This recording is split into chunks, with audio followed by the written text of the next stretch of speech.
button.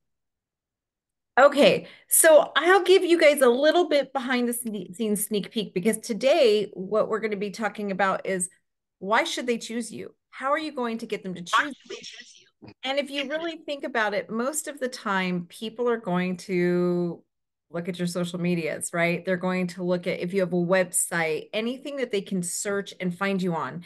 So you want to add value and you want to make sure that people know what you stand for.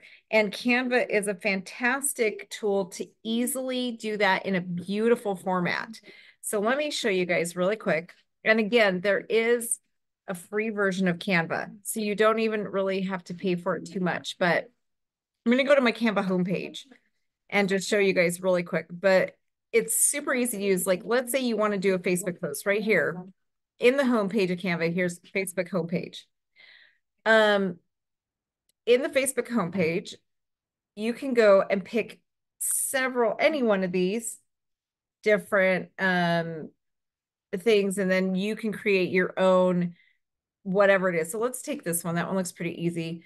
The cool thing about Canva is like back here, you want to know what are your colors. These right here are my childcare business professionals colors. So that one actually does look pretty good, right? But I can easily go in and change the lettering and all the things to better match my brand, which is what I really need to do, right? I want it to be branded for my colors. What does my brand look like? So as you can see, it's super easy for me just to go in, change things up, brand it for me. And you guys can also change the wording pretty easily. I'm even going to change a lot of this. Let's stick with my brand and go blue. There we go. See how now I just, so easy, right? I really just changed it. I would actually even go as far as changing this font because I have my brand fonts and just change it to look more like my brand, right? So there's literally thousands of templates that you can easily use. The cool thing too is like I have project folders.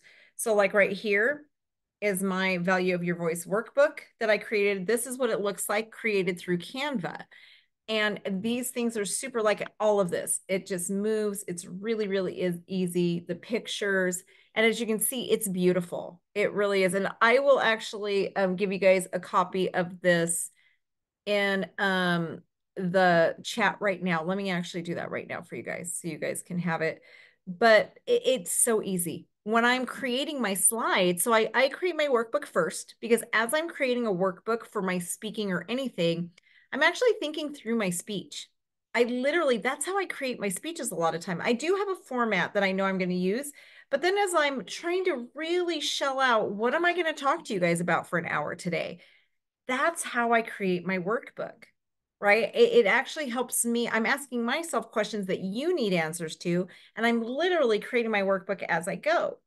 So as I do that, I just go in and create a duplicate and turn that into my slide deck as well. So it's almost like my slide deck is going to be the answered questions to my books. So just a little tidbit on helping you guys when you're creating a training, a talk, a workshop. I used to do it the hard way where I would go in and I would create the slide deck and then I would create a quiz and then now I kind of just make it all one. So it takes a lot of the work out of the back end for you. And you're still creating these beautiful presentations that work out nicely for you and for the people. The other thing is, if you guys notice in my workbook, I'm dropping it for you guys right now, and I'm going to show you guys some nuances. Keeping people engaged is very important, right? And as people are watching, do I want to work with this person? There could be, let's say one of you guys in here, you host a conference and you're vetting me right now. Do I want this person to come teach at my conference, right? One of you guys could literally be vetting me right now. So it's important that I keep you really engaged. You have no idea how many people have hired me because they came into one of my trainings just to check me out, literally just to vet me. So when you're trying to keep people engaged, and even if you're just making social media posts, remember, some people learn through reading. Some people learn through watching. Some people learn through hearing. And some people are kinesthetic where they need that movement, they need their, so make sure you're playing to all the different types of learners. And part of that, when I'm creating my workbook, that's what I have in mind. I want it to be engaging. So one of the things, and I cannot minimize. Okay, I cannot minimize Zoom. It's telling me. I thought I could. Um, one of the things I like to do, well, I'm going to go back to the Canva workbook, whether I show you there or here. Let me show you another cool trick about Canva. Even with my workbook, I can actually share and go into a presentation mode, which I'm always forgetting how to do. Oh, I think it's editing, so I can't right now. There we go. And let's see. Well, I'm not gonna, but normally I know I can. I just don't know where it went. So basically with my workbook, as you guys look at it, I'm literally doing fill in the blanks because as I'm saying things, I want you engaged in thinking. So if you have to write down the answers as I go, it adds to that next level of engagement. So here again, and I do always, what is your homework? What can you do later? And what I really want to do is get you thinking. I want you to think when we get off this call, I really want to engage you in some thinking. So same thing, right? So just some tips and tricks to when you are creating your presentations, how are you going to go about doing them? So hopefully that is some helpful tips to get you going. But let me share the actual presentation, which I'm going to have to open it up here since I showed you guys that stuff.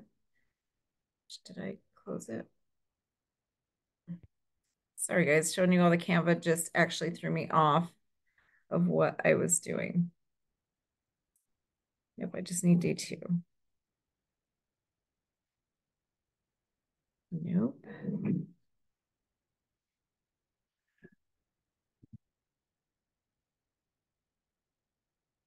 I opened this so many times today that I kind of messed things up a little bit, but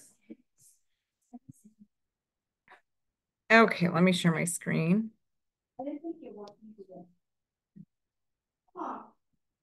And then here, you can see right here, there's the present button. This is a slideshow. So the presenting is pretty easy. In Canva, again, you can actually do a lot. Like if I had two screens, I could have a presenter's view where I'm seeing my notes on one screen and you guys get to see something on a totally different screen. I could also time the slides. So like if you have a hard time staying on time, which I will give you guys a quick tip on speaking. Organizers will forgive you for ending early, but they will not forgive you for ending late. It throws off their whole schedule. They'd rather give people an extra break than they would go over on their time limit. So one of the things you can do with autoplay is literally time your slides. So at the 5 minute mark, it's going to automatically go, right? So then you know where you are time wise, because it can be difficult to really know where you are time wise when you're in a speaking. If they, a lot of times they will have timers at a podium for you so you can see exactly where you are, so you can really understand that, but sometimes they don't, and that can get, it's one of the biggest challenges.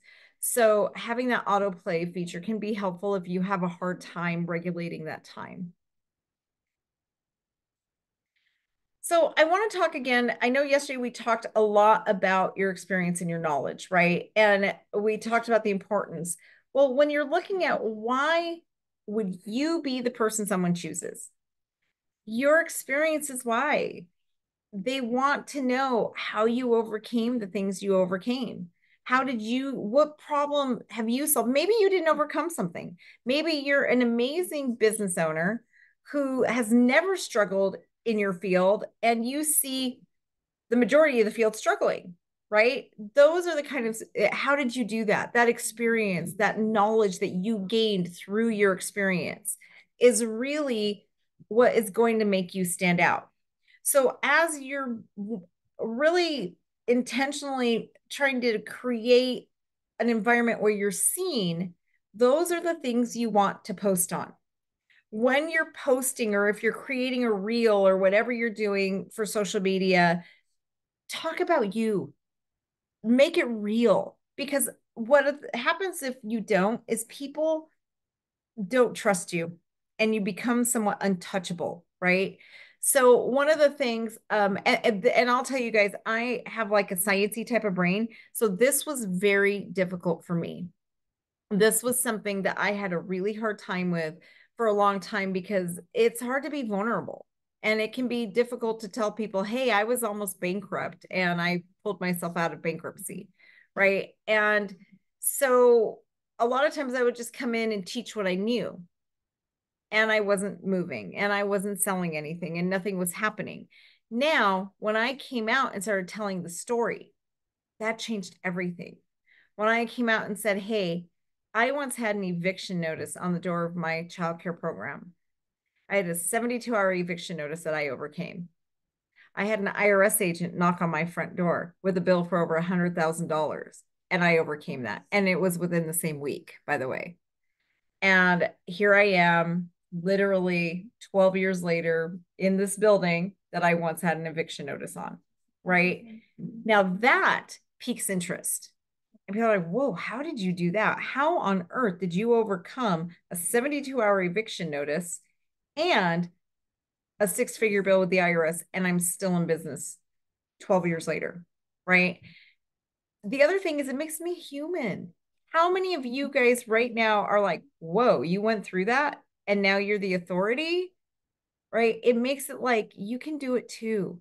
You can absolutely do it too.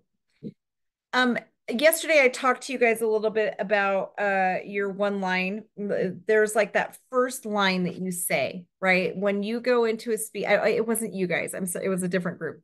But when you go into a speaking engagement or a training, and especially a speaking engagement when you're on a stage, it is key to hook people on your first line, right? And one of the first lines that I tell people is, I was so agoraphobic that I could not leave my front door for over 6 months.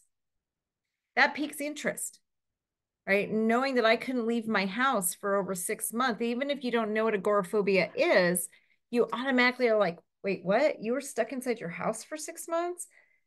And then I go on to say, for those of you who don't know, agoraphobia is the fear of being around other people. So I couldn't leave my front door. I literally found myself in fetal position at my front door with my hand on the doorknob. I was trying so hard to leave my house, but I couldn't. I had this out of body experience where I literally could see myself on the floor.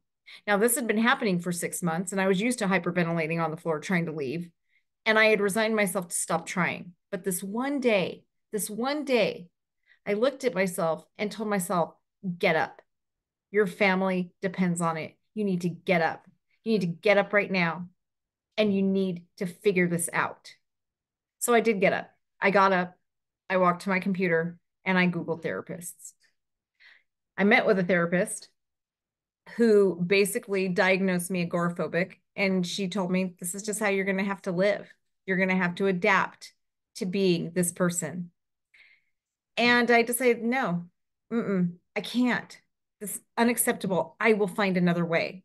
And I did. And now today, I stand on stages in front of thousands of people. I've done TED Talks. I found another way. Now, do you guys see how the power of that story, it puts me in a different light, right? I went from this person who had lost hope and who literally had hit rock bottom, right? And it was all around the same time, by the way, you guys. That story I just told you is the same period of my life where the IRS was knocking at my door, that all of this happened, same period. And I overcame, right? And now it gives your audience this hope of, okay, if she was so scared of people that she couldn't even leave her front door for 6 months, and now she stands on stages, I can do it too. I can face a stage. And so that's the kind of feeling you want to elicit. You want to take people through this like journey when you're speaking in anything and in your social media, right? You guys all found me on social media. I did not pay 1 cent to advertise any of this. It's all 100% organic. Last time I got 30 people into my True Value of Your Voice. This time I've already sold several seats into next week's. You guys are here, all the things, right? I didn't pay anything, but I used my personal story, the life I lived, to let people know that now it's time for you to start speaking too. The other thing that makes me highly attractable to people who book me is that I'm real, right? And I truly am authentically wanting to help people. So one thing I've learned in life is when you come from a place of almost selfishness, where it's like this personal desire, you don't get quite as far.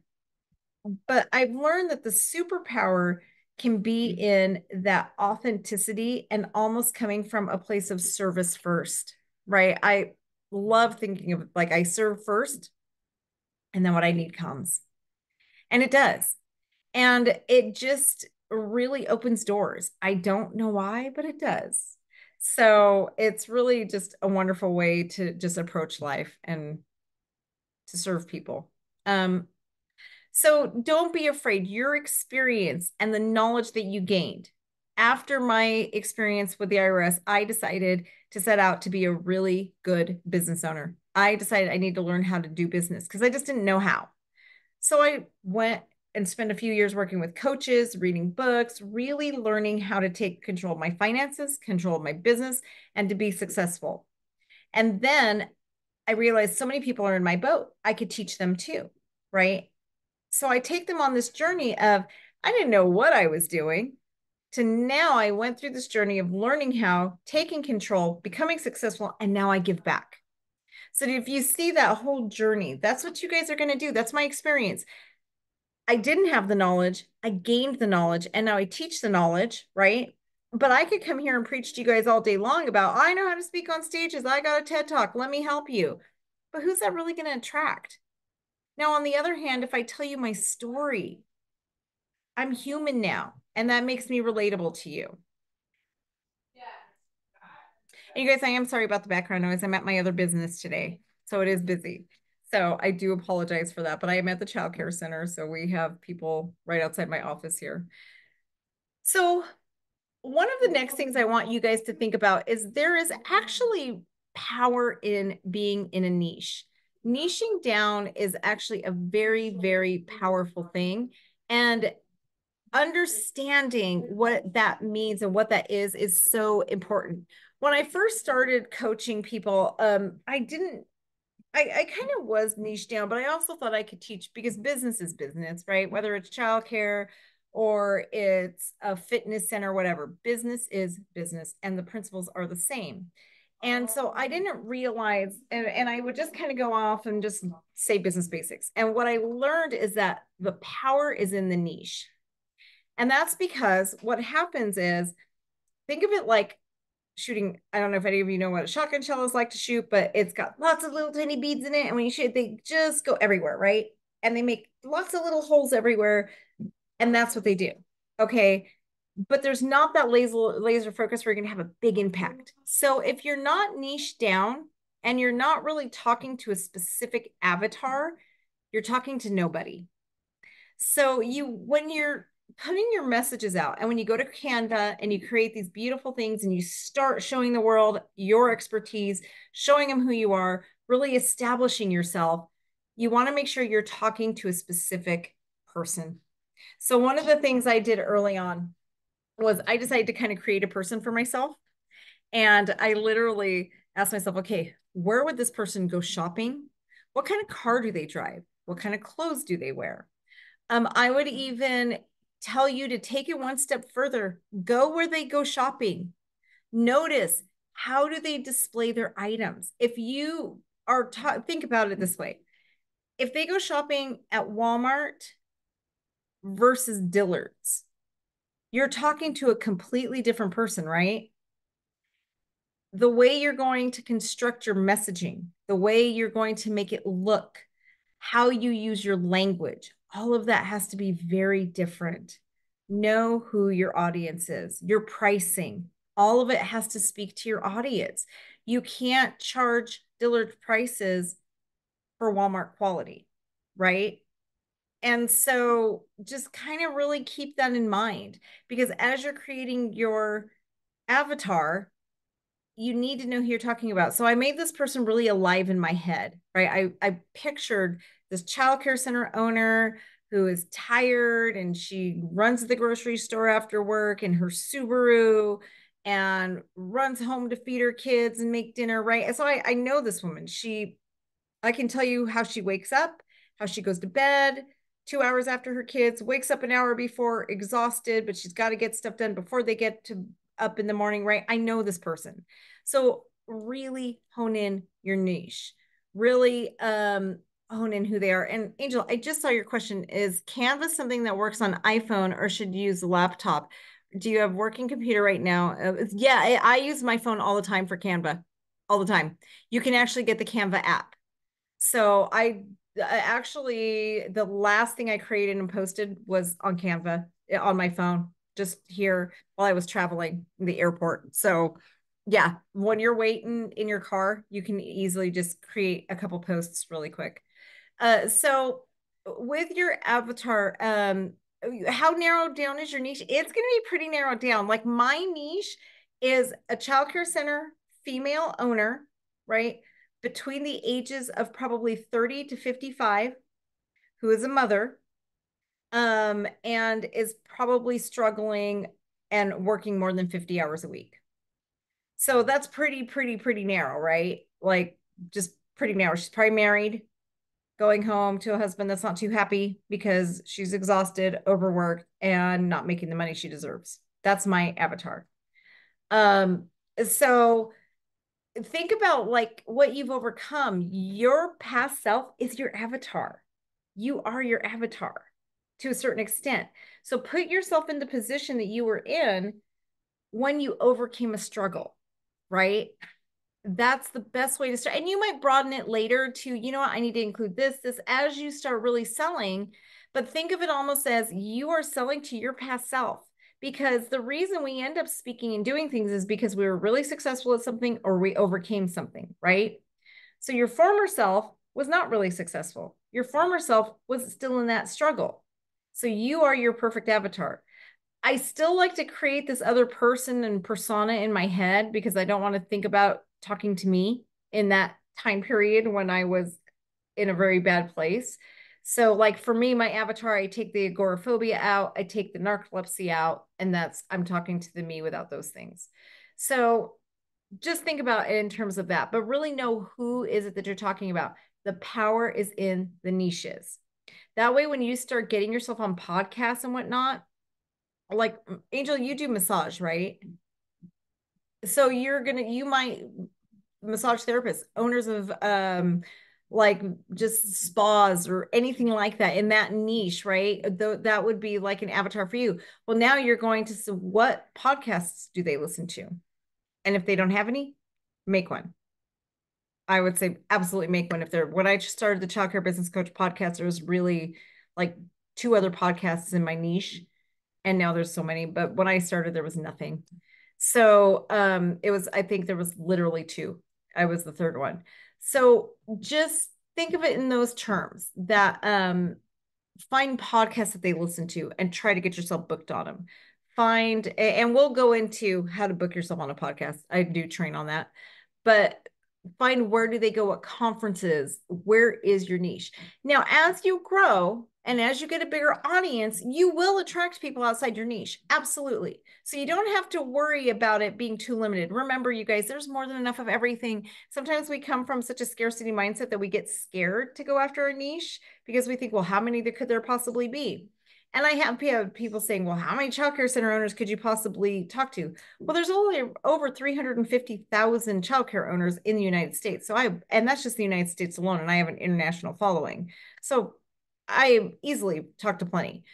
But think about like just niching now. And I can guarantee you people from outside your niche will come, right? David, who was in my last cohort, is not in childcare. Angel is not in childcare. I'm not Cheryl, are you ECE? Yeah. Yay. So you will attract people outside. When you first start, you're going to be this is your bubble, right? But what you'll notice is messages are universal. They really are. Like this. I started this to try and get more early childhood voices out into the world because we desperately need it. But then I also realized, you know what? There's a lot of people who know voices needs to get out. what I'm teaching is universal. So you are going to attract people from outside your niche. This is how you establish your expertise. You get your foot in the door as an expert, you get recognized, and then you will start speaking for other venues. So don't even worry about like that limited. And I still take speaking engagements from outside my niche all the time, all the time. I actually speak probably more outside of early childhood now than I do in it. But so it's just to get yourself really going and getting your foot in the door. Um, so again, start making yourself more valuable by having an online presence. Get into groups and start just contributing. Come from a place of service. I cannot begin to tell you guys how much it just changes everything. One of my mottos is serve first. And it really does work. Like when I first established my company, I literally would go into Facebook groups where childcare center owners and directors hung out. And when I saw a problem I knew an answer to, I just poured into them. That's it. I poured into them. And then we became friends online. And then they saw my content that I put out there. I started my podcast, and if there was a problem I saw that pertained to my podcast, I would say, hey, I just did a podcast episode. Here you go, listen to it. But I came from a place of how can I help you? And then it attracted people to me. And then when I started like actually selling memberships to an owner's cohort, people just wanted to work with me. And it's just always worked for me that way, right? And now still. So a lot of times I still serve a lot, a little bit different now. I don't need, and I don't have time to go in like I used to anymore. Now I just, people message me constantly now. But it's a little bit different, but that's how I got my start. I started by serving, just coming from a place of service, and it is amazing how quickly you can grow. Like people start sharing, they start appreciating. I used to have people send me messages, can I just send you a gift card to Starbucks? You're so amazing. And just it just grew from there. So start there. Start friending more people. Get them on your Facebook. I know that's uncomfortable. If you guys are uncomfortable with that, start a second Facebook page, right? There's nothing wrong with having your business and a professional. I have it on Instagram. I have my professional and my business. Um, well, my personal and my business. On Facebook, I just have the one. It's pretty much doesn't, it's all just business now, to be honest. I do personal stuff in there, but it's geared towards the business now. But it's really up to you. If you're not uncomfortable mixing the two, mix them. If you are, have two separate ones. Tons of people do it. I just be careful with Facebook policy. Somebody told me that it may be against Facebook policy. I don't know. Just know that when you're going into this world of being seen, you need lots of pages. It And is it is against policy, just so you know. it is against Facebook policy to have multiple Yeah. pages. Okay. You can Yeah. have the Facebook page too, though. Like you could have your Right. profile and start a page. Yes. Just get people onto your page. Um, do them all. Go on Threads, go on X, go on Snapchat, all of it. And when I don't do them. Like I literally established my X. I'm not one. X is the former Twitter. Um, I have a page. I have an appearance there, right? So if somebody's searching for me, they can find me, but I don't maintain it. So just keep that in mind, which I should, because especially because I'm an advocate, and Twitter is the place you want to be if you're an advocacy, if you do a lot of advocacy work, that's where you want to be. So I probably need to start doing that or have somebody manage it for me. That's the other thing too, you guys. If you have the ability, other people will manage your social media for you. Because I am not one who loves managing my social media. So you can find people to do it, but it is extremely valuable to have a strong online presence and to establish your expertise on there. Like let people see you know what you're talking about with intentionality.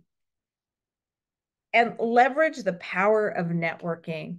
This is one of the biggest things I can tell you guys is networking is key. Network, network, network. When you're meeting people in your network, get them on your Facebook, get them on your Instagram, and make sure people know what you're doing. Let them know. Let the world know, hey guys, I really want to start a speaking career. Let me know if I can speak for your organization. Post it. You can't get a job if people don't know you're looking, right? If you're looking for a job, you go apply. Make sure people know.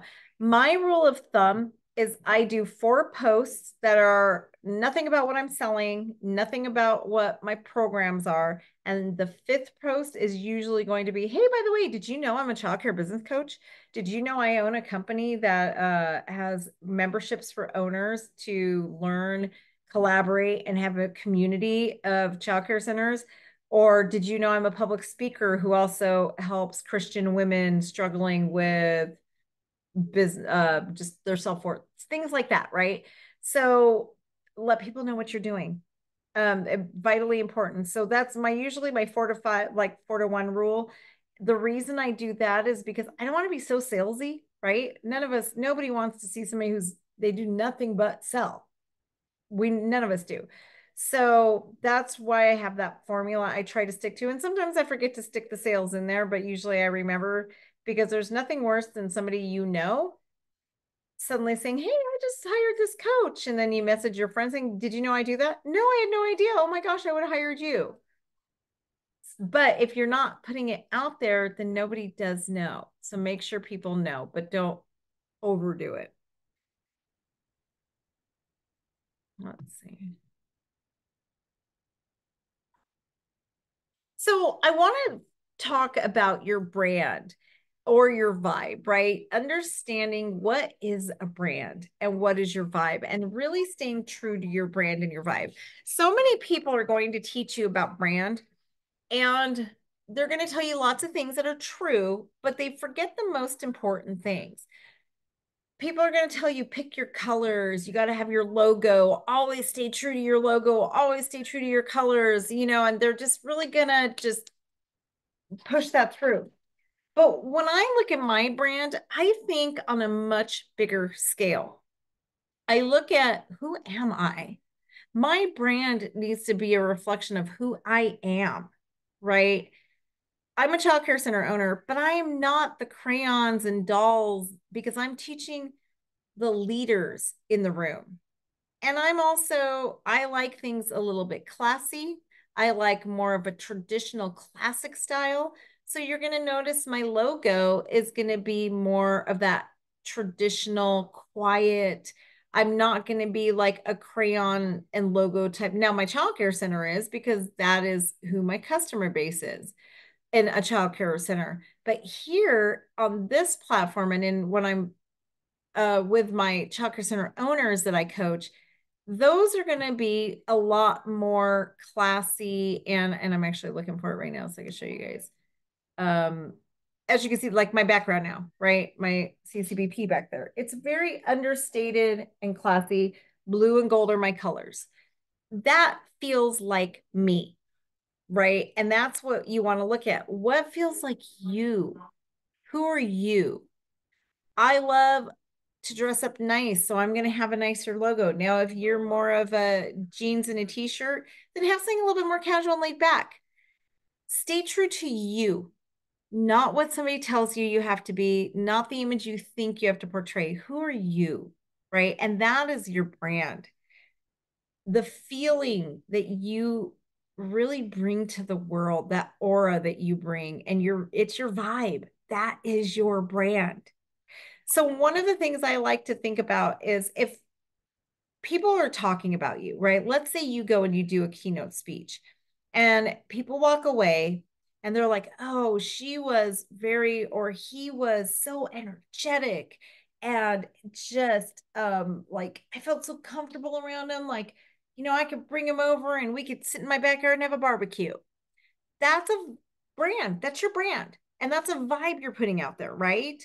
Now, on the other hand, it might be, wow, she was so regal and elegant. And I think I just want to meet her for a glass of wine.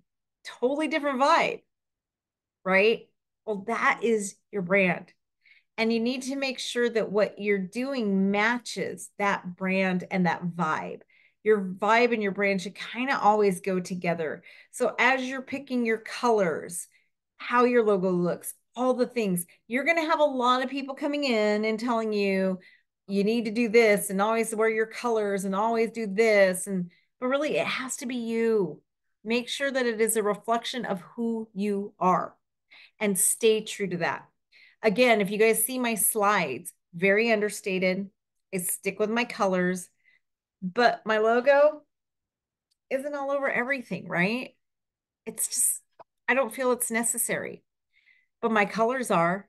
So you're going to know it's me because I stay with the same font, I stay with the same colors, but they're also a reflection of me. The other thing I do a lot, and I'm going to show you guys, I didn't do it this time, but yesterday I did it. And I don't know if you guys caught it, but I am a big animal lover and I'm also an outdoors person. So you're going to notice a lot of times because, again, it's a major, let's see, it's say here, reflection of who I am. When I'm creating presentations, 90% of the time, I am going to have pictures like this in my presentations because I'm an outdoors girl. If you, what does, I took this picture in Mexico. What does that have to do with this? Right. It has nothing to do with what these understanding why you're qualified or your experience is your superpower. It's just a beautiful thing to look at.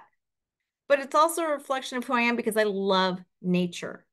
I am a nature girl. Sometimes I might have net mountains. And again, with Canva, it's just super easy to put these pictures in, create these slides. Really like, see, it's just moving right now. Super easy. But oh, let's get that. But it's a reflection of me. Most of the time, people don't even notice. They just like looking at the picture. My slides, I'm intent, and if you guys look at my posts, it's going to be the same way. I'll write something like that with a beautiful picture in the background.